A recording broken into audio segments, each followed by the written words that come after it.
কথামিত ভবন্ত তীর্থস্থান।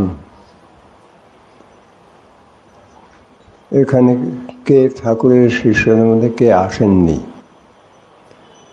প্রায় সবাই এসেছেন এবং তারপর যুগ যুগ ধরে কত মহাপুরুষ যুগে বিভিন্ন পৃথিবীর বিভিন্ন প্রান্ত থেকে সাধু এসেছেন, ভক্ত এসেছেন, স্বদেশী বিদেশি এসেছেন।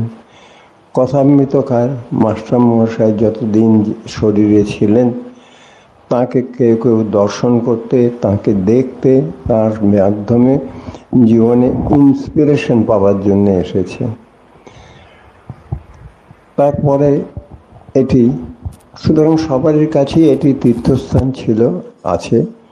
কিছুদিন আগে, কয়েক বছর আগে, এই মাস্টারমশাই প্রপৌত্র দীপকবাবু, অমিতাভবাবু, গৌতমবাবু, এরা কয়েকজন কিছুটা উৎসাহ নিয়ে লাগলেন যে রামকৃষ্ণ যেহেতু এটা ট্রাস্ট প্রপার্টি, পৈতৃক সম্পত্তি, ন্যাচারালি সেখানে রামকৃষ্ণ মিশনের পক্ষে বেশি এগিয়ে আসা সম্ভব নয়। তার সত্ত্বেও ওরা দেখলাম ওরা চাচ্ছেন আস্তে আস্তে আমাদের সঙ্গে একটু সৌহার্দ্য সম্পর্ক করতে এবং কি করে এটাকে স্থায়ী রূপ দেয়া যায়। কারণ বংশ পরম্পরা হলেই হয় যা, তারপরে ভাগাভাগি হবে, কে কীভাবে নেবে না নেবে এই রকম। দীপকবাবু বিবাহ করেননি, গৌতমবাবুও করেননি। গৌতমবাবু তিনি দেখে গেলেন শ্যামপুকুর বাটিটা, সেটাও তখন প্রাইভেট ট্রাস্ট ছিল, সেটিকে কি করে রূপ দেয়া যাবে তার চেষ্টা করছিলেন। আমাদের মঠ মিশনে তখন প্রভানন্দ মহারাজ ছিলেন, পরে ভাইস প্রেসিডেন্ট হয়েছিলেন। উনি তখন অ্যাসিস্ট্যান্ট সেক্রেটারি অবস্থায়ও উনি খুব যতটা ওর যা মরাল সাপোর্ট, অন্যান্য ইন্টেলেকচুয়াল সাপোর্ট ওকে দিয়ে দিয়ে দিয়ে দিয়ে ওই শ্যামপুকুর বাটি হয়ে গেল। তারপরে এই জায়গাটা দীপকবাবু, বিশেষত গৌতমবাবুর শরীর চলে যাওয়াতে হট করে উনি যেন ওর ডান হাতটা হারিয়ে গেল। উনি আরও অসহায় বোধ করতে লাগলেন, ভাবলেন যে এটার সম্পত্তিটা আমি যতদিন আছি ধরে থাকব। কারণ তার মধুর ব্যবহার, পাণ্ডিত্য, উদার চরিত্র, তার ফলে অনেক ভক্ত তারা মন প্রাণ দিয়ে ওর সেবা, এই আশ্রমের সেবা, এর সমস্ত জিনিস তারা করে গেছিলেন এবং এখনও করছেন, তারা করে যাচ্ছেন। সুতরাং তার এই তিনি বুঝতে পারছিলেন যে আমার অবর্তমানে এটার কি হবে। সেজন্য উনি একটুখানি এগিয়ে এলেন যে মহারাজ, আপনারা যদি এটার দায়িত্ব গ্রহণ করেন তাহলে আমি অন্তত নিশ্চিন্ত হয়ে মরতে পারি।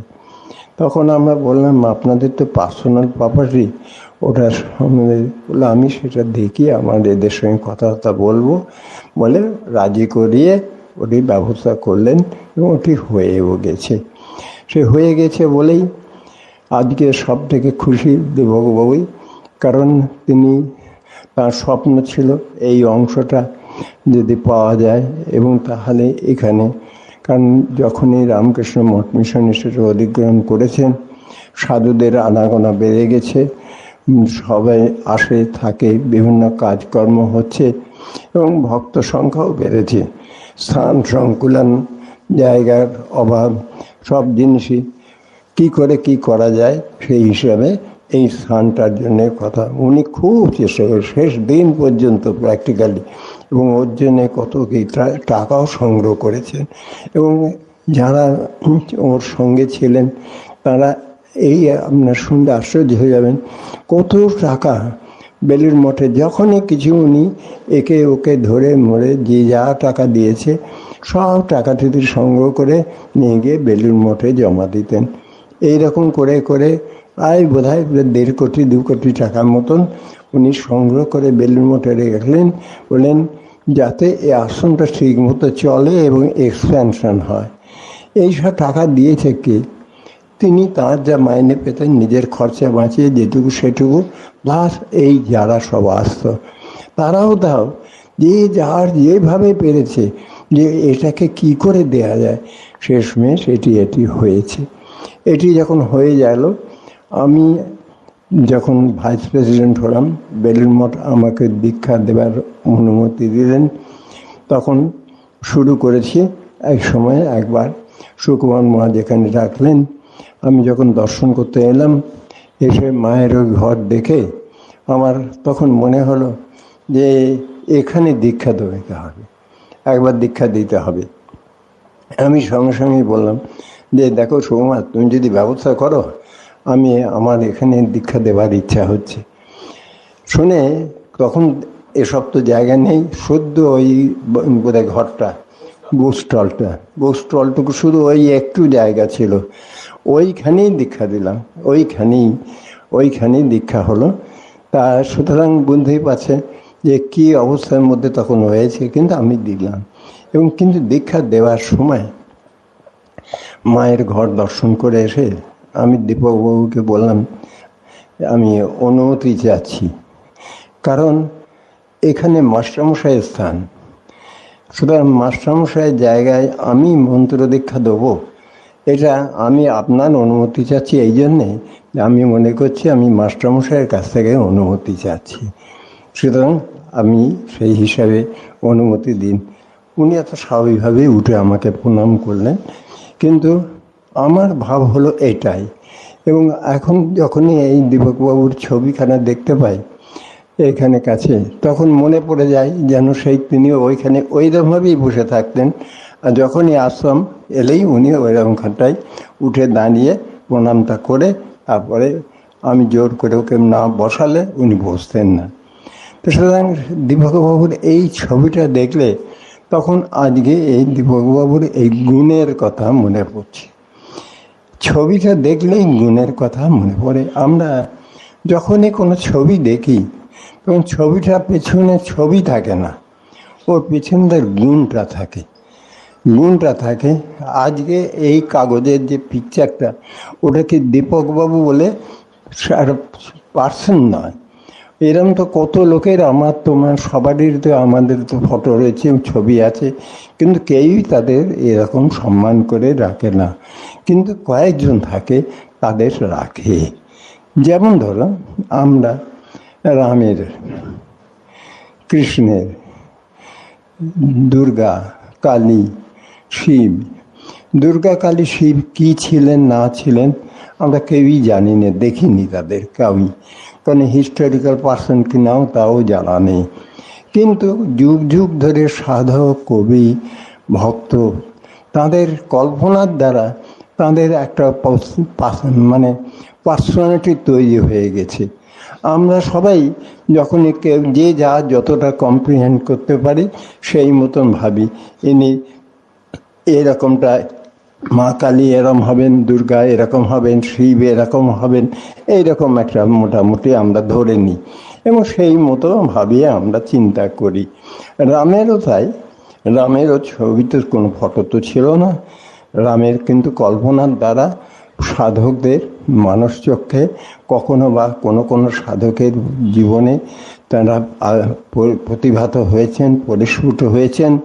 সেই সবভাবে কল্পনা দিয়ে রামের ছবি হয়েছে, কৃষ্ণের ছবি হয়েছে, বুদ্ধের জীবনীকালেই তাঁর ছবি বা মূর্তি টুর্তি কিছু কিছু হয়েছিল।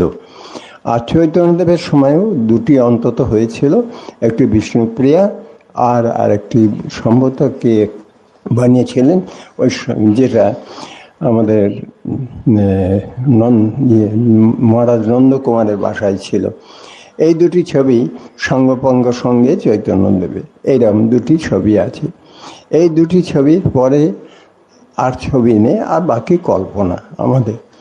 ঠাকুরের কিন্তু এসে আমরা পেয়ে গেলাম ছবি, ঠাকুরের একেবারে ফটো পেয়েছি। ঠাকুরের ফটোর যদি আমরা তাকাই তাহলে আমরা সত্যি সাধারণ একটা গাঁয়ের যে কোনো একটা পুরোহিত, যে কোনো, এই যেমন এখানে আসে পুরোহিত দেখি সব মন্দিরে, সেই রকম একটা পুরোহিতই ছিলেন। ওই রকমই একটা চাদর কাঁধে, খালি গা, ওই রকমই দেখতে অবশ্য খুবই সুন্দর ছিলেন। কারণ মা বলেছেন যে নরেনের রূপ দেখেই এরা এরকম হয়, যদি ঠাকুরকে দেখতো তা বলছি যে আমরা তো এরকমই, মা এরা বলছেন আমরা তো এরকমই দেখেছি। মা বললেন তা ওরা তো শেষকালে এসেছে রোগে ভুগে ভুগে, তখন তার শরীর নষ্ট হয়ে গেছে, আগে যা রূপ ছিল তা এখন সেই রূপ তো আমরা দেখিনি, আমরা এই ছবিটাই পাই। এই ছবি দেখে কিন্তু আমাদের মনে হয় যে এটা ভগবান। আমার ছোট্ট একটা ঘটনা মনে পড়ছে। একবার এই বেলুড় মঠে যেমন হয়, একটি ছোট্ট বাচ্চা ছেলে, এই 1.5 বছর কি 1 বছর হবে, তাকে আমি একটা ছবি আর একটা চকোলেট দিলাম। ও দেখলাম চকোলেটটা নিল না, ছবিটা নিয়ে নিল।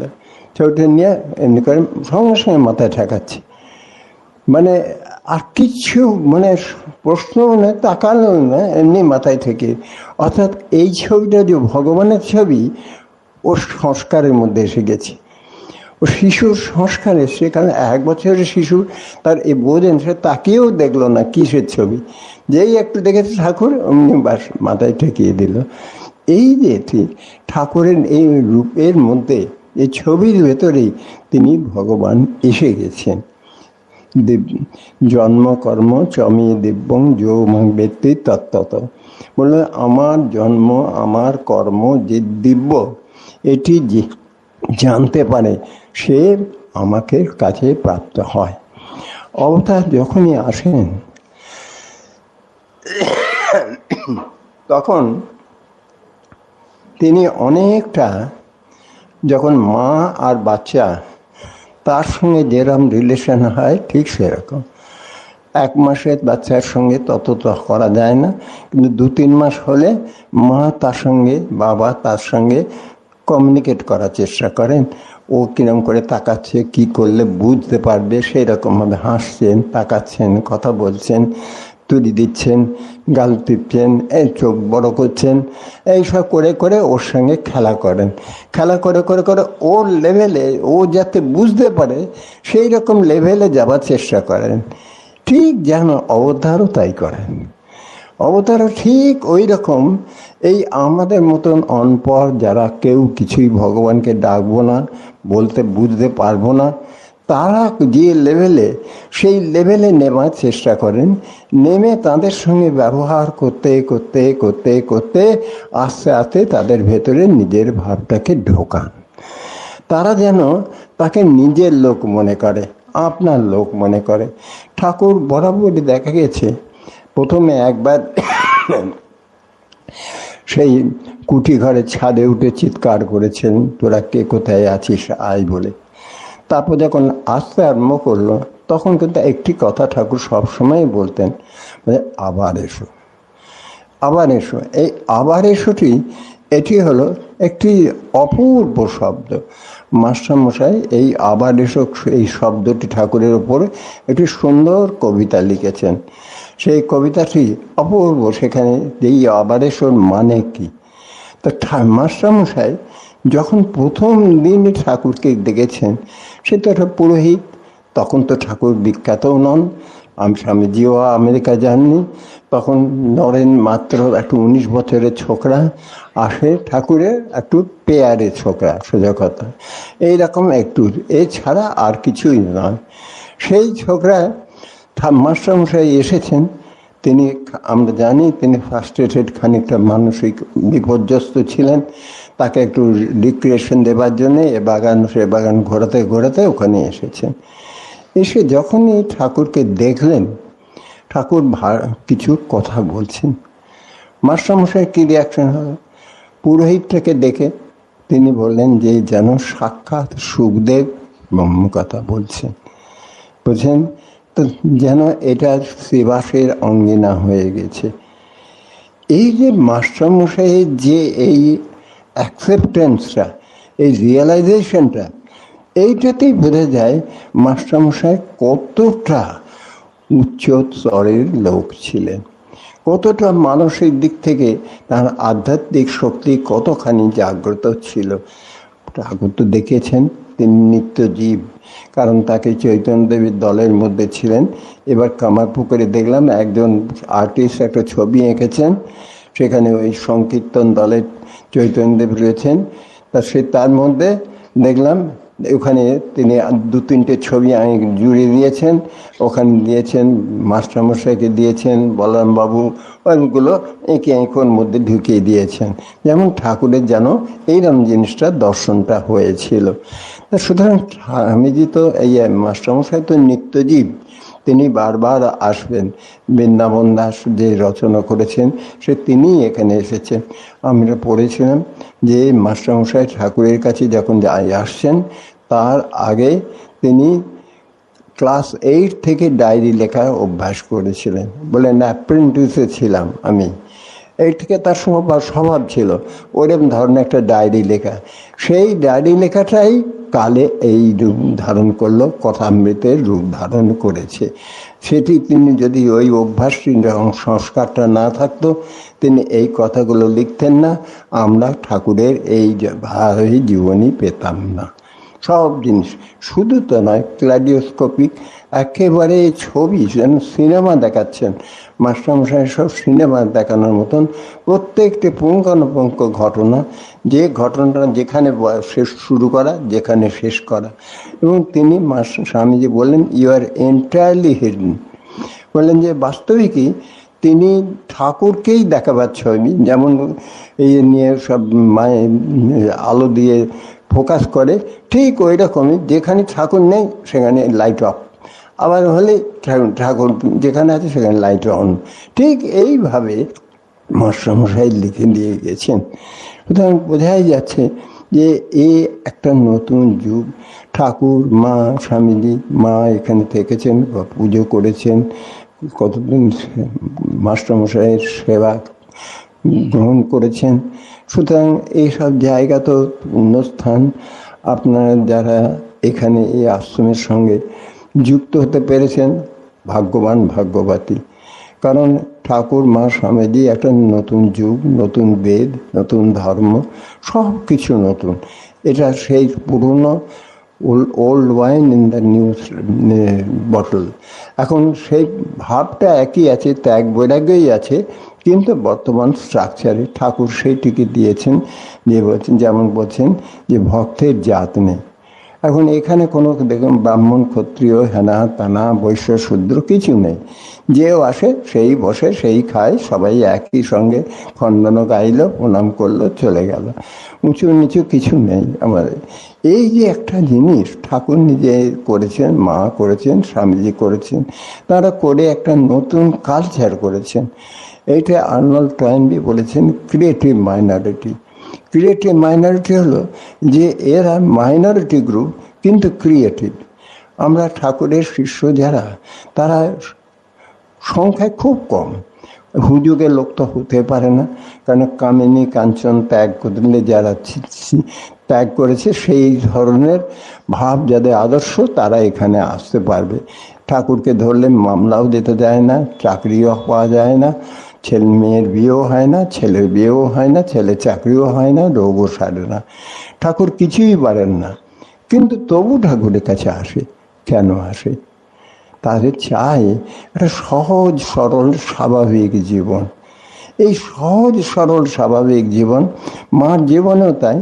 মা জীবনে তিনি নিজে সাক্ষাৎ ভগবতী কতজনকে দর্শন দিচ্ছেন। কেউ মা কালী রূপে দেখেছে, মা কালী রূপে দেখছে, দুর্গা রূপে, প্রেমের সময় নিজে মা দুর্গা রূপে তাকে দর্শন করেছিলেন, কতজন দেখেছে। কিন্তু মার কখনো তার যেখানে যেমনটা ঠিক যেটুকু দরকার যদি কেউ করেছে তাতে নাও করছেন না।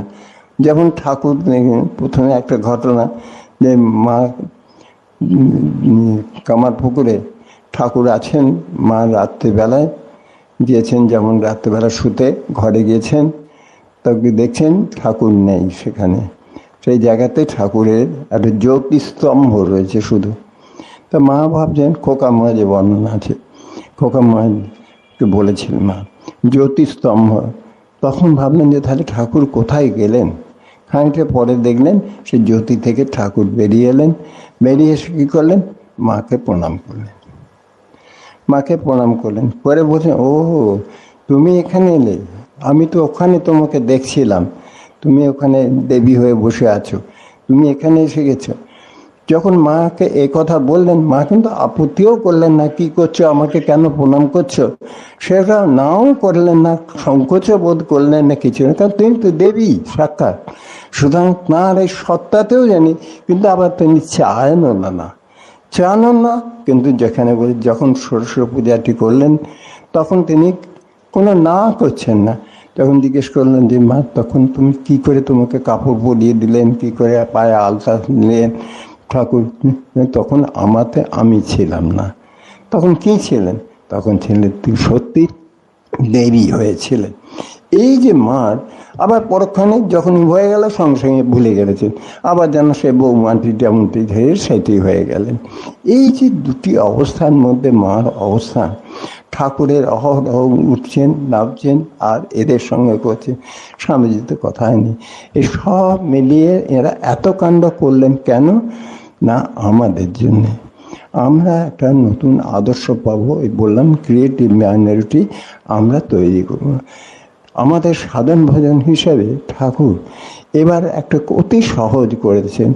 অন্যান্য জায়গাতে এই অষ্টাঙ্গ যোগ, যম, নিয়ম, আসন, প্রাণায়াম, প্রত্যাহার, ধারণা, ধ্যান, সমাধি এসব না করলে ভগবান লাভ হবে না। আমরা কিন্তু কিছুই না, ঠাকুর বললেন এখানে আসা যাওয়া করো, তাহলেই হবে, আর কিছুই করতে হবে না। আমাদের ঠাকুরের কথায় কথায় আছে যে ঈশ্বর লাভ কীভাবে হয়, যে ভগবানের ব্যাকুলতা আর সাধু সঙ্গ। সাধু সঙ্গ মানে কি? আশ্রমে আসা। আশ্রমে এলেই সাধুর কথা মনে পড়ে, ভগবানের কথা মনে পড়ে, আর কিছুই না। আশ্রমে এলে ভগবানের সঙ্গে আর কিছুভাবে সেবা করা, যে যেখানে আছে যেভাবে পারি আমি কিছু সেবা করব। যেটা আমি একটা কথা প্রায় বলি যে তোমার সারপ্লাস প্রত্যেক মানুষেরই থাকে, একটা সারপ্লাস টাইম থাকে, সারপ্লাস মানি থাকে, সারপ্লাস এনার্জি থাকে।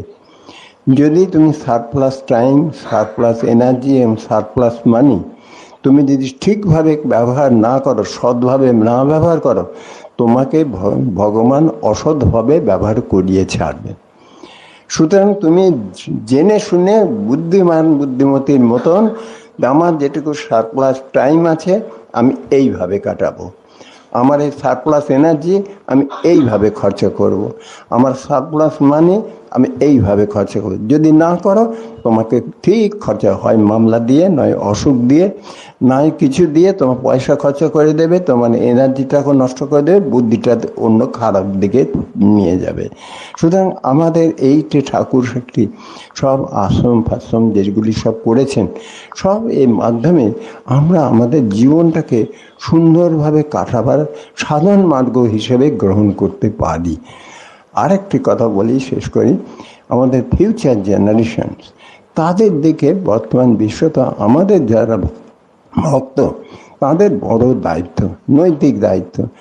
যদি মা বাবা ঠিক মতোভাবে জীবনযাপন না করেন, তাহলে কখনোই ছেলেকে মেয়েকে তুই স্বামীজির মতন হবি, নেতাজির মতন হবি, বিদ্যাসাগরের মতন হবি বলে ছবি দিয়ে দিলাম, একটা বই দিয়ে দিলাম, তাহলে কিচ্ছু হবে না। তুমি কি যে করছো সকাল থেকে রাত পর্যন্ত বাচ্চাটা দেখে। আমরা জানি অভিমন্যুর উত্তরার গর্ভেই সেখানে তিনি পেয়ে গেছিলেন। যখন বাচ্চা আসবে তার আগে থেকেই মা বাবাকে তৈরি হতে হয় যে আমি ভগবানকে আনছি, সুতরাং ভগবানকে সেবা পূজা করবার যেন আমি উপযুক্ত মন্দিরটি তৈরি করতে পারি, আমার দেহটি যেন সেই রকম ঘরটি ওই রকম মন্দির তৈরি হবে।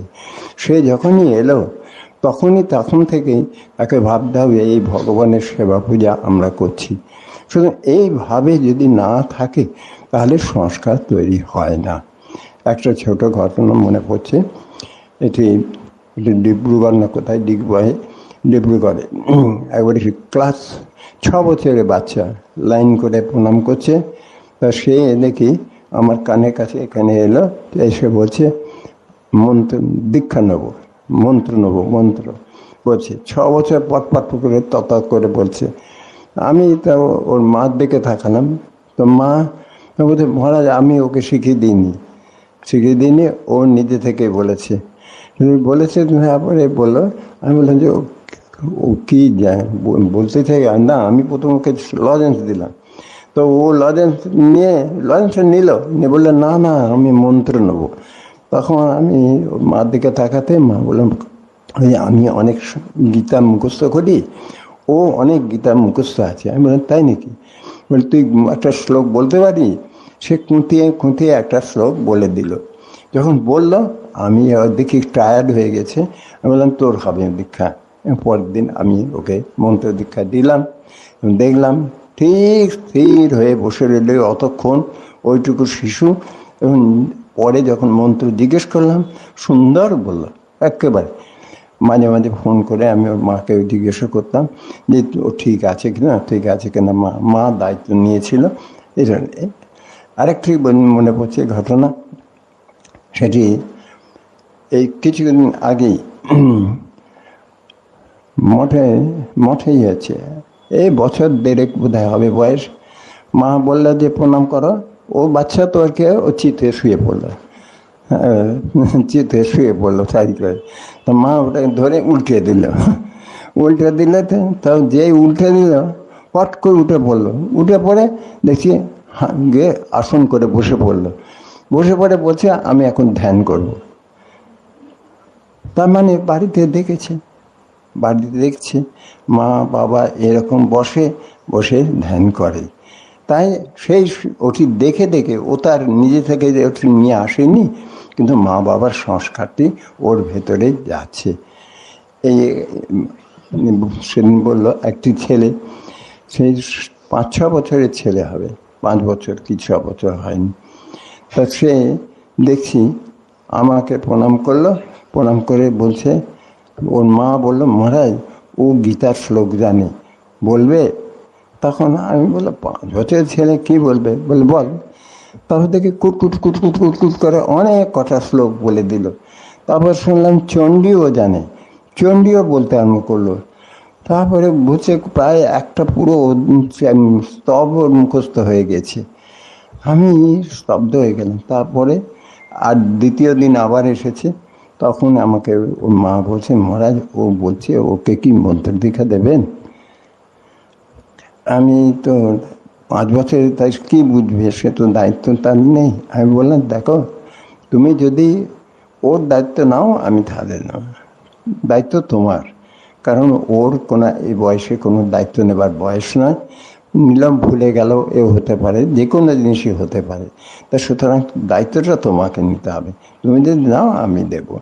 তখন বলেছে হ্যাঁ আমি নেব।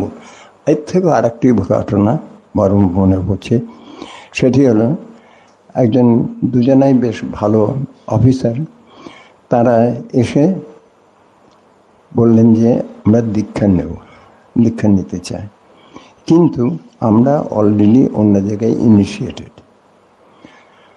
তারপর আমি বললাম ইনিশিয়েশন হয়ে গেছে তা আবার কেন দীক্ষা নেবেন? একই তো ভগবান, ওই মন্ত্র জপ করলে হবে না, তার জন্য না। আমাদের একটি 5 বছরের বাচ্চা আছে, আমি সেই বাচ্চাটাকে দীক্ষা দিতে চাই। মা বাবা দুজনেই বলল তো না, তাদের ওইখানে দিন, আপনি যেখানে মন্ত্র পেয়েছেন সেখানে দিন, তাহলে আপনাদের সুবিধা হবে সবই। তখন বললেন না, আমি ঠাকুরমা স্বামী যে বই পড়েছি, সব রামকৃষ্ণ মিশনের লিটারেচার পড়া আমি পড়েছি, কারেন্ট বইয়ে সব পড়েছি, আমি জানি আমার বাচ্চা এইখানেই দীক্ষা নেবে। কিন্তু আমি জানি 5 বছরের বাচ্চা, তার তো কোনো দায়িত্ব নেই, সুতরাং আমি ওখানে থেকে ওর সঙ্গেই দীক্ষা নেব। দীক্ষা নিয়ে আমি দেখব ও যাতে ঠিকভাবে গড়ে ওঠে। সেইটা ওকে যদি ঠিক গড়তে হয় তাহলে এই বছরেই ওই সময়ই 5 বছর থেকেই ও সংস্কার তৈরি করতে হবে। তাই আমি আবার দীক্ষা নিতে চাই। আমি দীক্ষা দিলাম, বাচ্চার সঙ্গে মাটাও ছিল এবং হয়ে গেল। শুধু এই নয়, একটি ঘটনা বলে এবার শেষ করি। সেটি হচ্ছে নিউজিল্যান্ডে একটি মেয়েকে, 9 বছরের বাচ্চা, ভক্তবাদী, তারা বললেন আমি দীক্ষা দিলাম। তারপরে বোধহয় 2 বছর পরে আবার গেছি, তখন বড় হয়ে গেছে, শাড়ি টাড়ি পরে, গাউন টাউন পরে, ওদের সাথে গাউন পরে। তা ও আমাকে এসে একটি প্রশ্ন করলো, বলল যে সবাইকে সরিয়ে দিল, বললো যে আমার একটা ব্যক্তিগত প্রশ্ন আছে। আমি ভাবলাম যে হয়তো বয়সের এতে একটা ইমোশনাল কিছু প্রশ্ন হবে। তো বলছে, আচ্ছা মহারাজ, আমি কি করে বুঝবো আমি যে আধ্যাত্মিক জগতে ঠিক ঠিক এগোচ্ছি কি না? আমি চমকে গেলাম। আমার যা বলার আমি তো উত্তর দিলাম, কিন্তু ওর প্রশ্নটা শুনে আমি দেখলাম যে কত সিরিয়াসলি বাচ্চা মেয়ে এটি গ্রহণ